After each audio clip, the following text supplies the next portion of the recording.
Do you feel like you are doing everything right but still can't get promoted at work? It's a struggle. Welcome to Managing a Career, the podcast that helps you navigate the path to professional success. I'm your host, Lane Robinson. Each episode, we explore the ins and outs of taking charge of your career, from developing skills you need to succeed to building a network that can help you advance, and everything in between. Whether you're just starting out or a seasoned professional, I've got you covered. So sit back, relax, and get ready to take control of your career with Managing a Career. Advancing your position or getting promoted at work can sometimes feel like a struggle. If you're feeling stuck and wondering why you aren't advancing, this week's episode will help you understand the key misconception that most people face and learn some strategies you can put in place to get past it. As we go through childhood, we are often told that through hard work we can be successful. While this is true in large part, just by working hard and being good at your job, it's not always enough to get promoted. Early in your career, when advancement is focused on learning and growing, competence can lead to a promotion. But once you advance beyond the junior phase, you may find yourself stalled no matter how much you increase your skills. The biggest factor that is holding you back could be visibility. When the organization is deciding on who is promoted and who is not, the leaders need to know who you are and what value you have provided to the team. If you are unsure if you have a visibility problem, consider the following. Does your boss just know the status of the project, or does your boss also know what you contributed to the project? How often are your projects mentioned in the wider organization? Do you have any sort of relationship with your boss's peers and leaders? If you can't answer yes to each one of these questions, any struggles you experience when it comes to advancement can be traced back to the lack of visibility.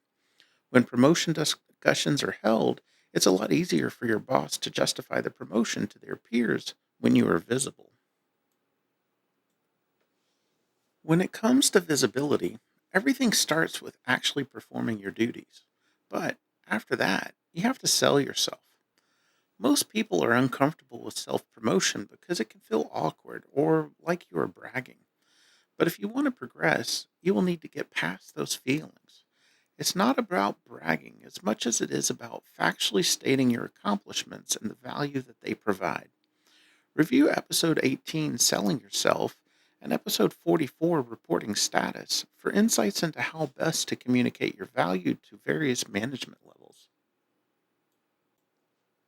One way to ensure that your status does not come across as being braggadocious is to communicate it regularly.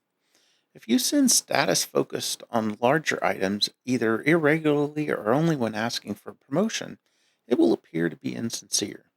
Instead, send a weekly status report to your boss and communicate progress on assignments of all sizes. Once a month or once a quarter, include a recap where you highlight the larger items that were reported on previous status reports. Beyond just reporting status, you need to make yourself known to other teams throughout your organization. Part of being known is creating a personal brand, as covered in episode 43. But you must also engage with those other teams. Organize cross team sessions where you share ideas and techniques. Participate in departmental social events. And through it all, build your brand. The last thing you need to do in order to build visibility is to build relationships with your manager's peers, such that you find an advocate or sponsor. When you've identified someone that will support you, meet with them regularly and talk about how the work that you are doing aligns with their goals and how you can help them. When your manager elevates your name as a promotion candidate, your sponsor will add their support, increasing the chances that your promotion will be approved. Is visibility something that you struggle with? I'd love to hear about how you've overcome this. And if there's something else that is keeping you from the advancement you seek, let me know and I'll cover that topic on a future episode. You can send your stories on the managingacareer.com website via the contact form or leave me a voicemail through your computer. Taking control of your career is entirely up to you. No one else will do it for you. So don't be afraid to take the actions that will help you reach your professional goals. I hope this episode has provided you with valuable insights and advice. If you want to stay up to date with the podcast, be sure to subscribe in your podcast player of choice and visit managingacareer.com to submit show topics and link to our community. For Managing a Career, this has been your host, Lane Robinson.